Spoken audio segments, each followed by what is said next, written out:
See video kannab huvitavat pealkirja ehk siis maksusaladused, mida nad ei taha, et sa teaksid ja mida ei õpetata sulle tasuta riigi ettevõtluskoolitustel.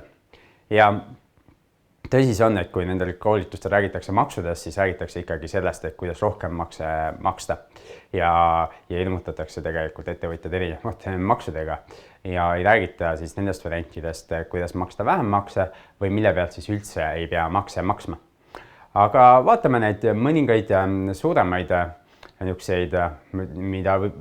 mida võib tõesti nimetada maksusaladusteks, ehk niisuguseid asju, mis on nagu lihtsad, aga nad ei ole ilmselged.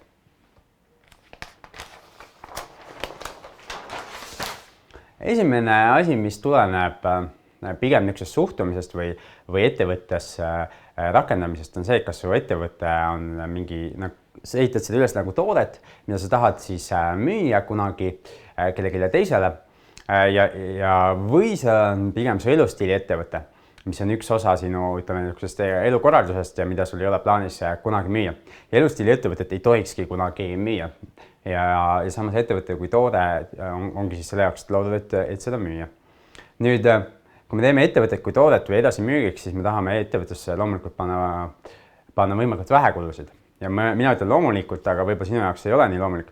Aga mis see point on? Point on selles, et ettevõtteid tavaliselt kui müüakse, siis see hind kujuneb mingi arvu aastate kasumi põhjal ja me soovime näidata võimalikult suurt kasumit sellisel juhul ettevõttes.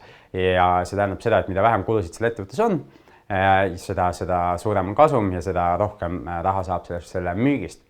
Nüüd enamus inimesi, ja ma eeldan, et enamus neid ka, kes te vaatate seda koolitust, soovite teha ettevõtet, mida võiks nimetada elustiili ettevõtteks. Elustiili ettevõte on pigem selline ettevõte, siis, mille eesmärk on toetada sinu elustiili ja see tähendab seda, et võimalikult palju nendest kuludest, mida sa võib-olla täna kandnud eraisikuna, soovime me vaadata üle ja võimalusel kanda neid kulud edaspidi ettevõttest. Loomulikult see eeldab, et ettevõte teenib raha ja see sõltub natuke sinu tegevusvaldkonnast, aga paljud niisugused asjad, mis meil kõigil on nagu laptop, nutitelefon, internetiühendus, me niikuinii kasutame ettevõtluse jaoks, võib-olla ka koolitused, nagu see koolitus siin, aga sa käid seminaridel ja õpid midagi juurde, võib-olla käid mõne pikemal koolitusel, õpid midagi juurde. Kõik need asjad sobivad ettevõtluse kuludeks, kui see aitab ettevõttel tulevikus teenida rohkem raha.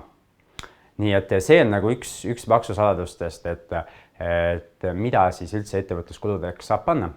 Meil on eraldi olemas ka maksukoolitus, kus on veel terve hulk videosid sellel teemal ja üksikasjalikumalt sellest juttu. Nüüd veel üks suur maksustamise saladus, mida paljud inimesed ei teadvusta ja isegi meedias kujundatakse tihti niisugust arvamust, et ettevõtjad nagu petaksid või jätaksid maksud maksmata või teeksid midagi halvasti või valesti. Aga see tuleb sellest, et enamus inimesi ei tea seda maksusaladust või seda, et ei ole olemas ühed maksureeglid, vaid on mitmed maksureeglid olemas. Ja ühed maksureeglid on palgatöötajale, teised on ettevõtjatele. Ja see maksusreeglid, kõige suurem punkti erinevus peitub selles maksustamise järjekorras. Ehk maksumäärad on ka olulised, aga maksustamise järjekord teeb kõige suurema vahe siin tegelikult. Ja me võime rääkida kõik võimalikest maksusoodustustest ja nüanssidest ja asjade ära kasutamisest või mittekasutamisest, aga A ja O ja ütleb, et kõige suurema efekti annab puhtalt juba see, kui me saame kasutada teistsugust järjekorda. Ja mis siis on palgatöötaja järjekord? Palgatöötaja tavaliselt teenib, siis maksud võetakse talt ära ennem, kui ta üldse seda raha näeb, sest nii näeb seadus ette ja praktiliselt ükski riik, mina tean, ei usalda enda palgatöötajaid, ehk et annab alati selle korralduse need maksud ära võtta kellelegi teisele, näiteks tööandjale. Ja ütleb, et kuule, et mis siis, et see inimene teenis 2000 eurot välja, talle võid kanda siis selle alla poole, eks ju, ja ülejäänud kannad siis otse riigile. Ja nii ongi, siis järele jäänud rahast siis inimene investeerib või siis kulutab. Ja sealt minu peast tuleb ka see, mida ma näen ka Eestis, et on erinevad investeerimisklubid tekkinud ja investeerimisfoorumid ja siis inimesed arutavad, kuidas oma 20 eurot, 50 eurot kuus investeerida. Aga miks neil on nii vähe raha, on see, et nad lasevad ennast siis maksustada enne, kui nad saavad investeerida seda raha üldse.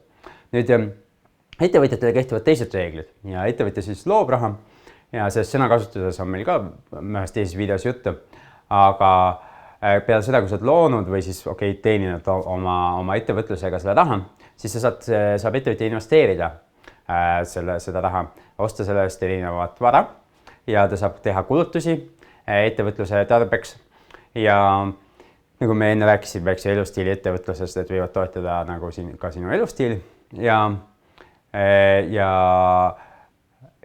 seda saab teha ennem, kui mingi maksustamine toimub, et seal ei ole mingit maksustamist ja Eestis on veel see ettevõtte tulumaksusüsteem selles mõttes huvitav, et nii kaua, kui sa ettevõtte sees hoiad raha ja investeerid seda, siis ei ole üldse ühtegi maksustamist. Et makse pead sa maksma ainult siis, kui sa tahad nagu eraisikuna tarbimisse selle raha võtta. Ehk siis tänu sellele sa saad ise otsustada, millal sa tarbimisse raha võtad, kui palju sa tarbimisse raha võtad ja sellest sõltub ka siis see maksustamine. Ehk et kui ma võtan näiteks see kuu raha tarbimisse läbi dividendimakse, siis järgneva kuu 10. ma pean siis ära maksma ettevõtte tulumaksu selle dividendi summalt. Aga ma saan ise otsustada siis, millal ma selle tarbimisse võtan. Ehk siis ettevõtja loob, investeerib ja kulutab, kui midagi üle jääb, siis selle pealt maksab maksud. Ja siin võib tulla nagu meeletu vahe. Et kui me võtame selle sama, et näiteks on 2000 eurot, eks, ja palgatöötaja saab sellest alla 1000 kätte ja siis üritab sellest majandada, siis ettevõtjal siin ongi 2000 eurot, eks. Ta saab investeerida, teha oma kulutusi, ütleme, et ma ei tea, neid kulutusi, mida ei saa ettevõtte kaudu teha, on näiteks 500 eurot kuus, eks, siis ta selle 500 pealt maksab maksudeks 125 eurot ja saabki selle 500 eurot kätte ja nüüd eks jääb siin 1375 on jah, siin see ettevõtte sees saab kulutada pluss veel 500, eks, et praktiliselt 1875 eurot on tal siis kokku raha, mida igakuiselt kulutada. See on nagu meeletu vahe, eks, ühel on alla 1000, teisel üle 1800 kulutamiseks või investeerimiseks. Ja ma arvan, et see on kõige kiirem muudatus, mida inimene teha saab, et ta ei peaks enam investeerima siis oma 20-50 eurot, vaid saaks hakata investeerima siin 200 või 500 eurot ja see kiirendab protsessi nagu kõige rohkem. Kõik ülejäänud on nagu teisejärguline. Ma loodan, et sul on kasu ja see pani siin natuke mõtlema, need maksusaladused nii-öelda ja ma loodan siin näha varsti siin ettevõtjate poole peal, kui sa veel ei ole siin. Nii et kohtumiseni mõnes järgmises videos.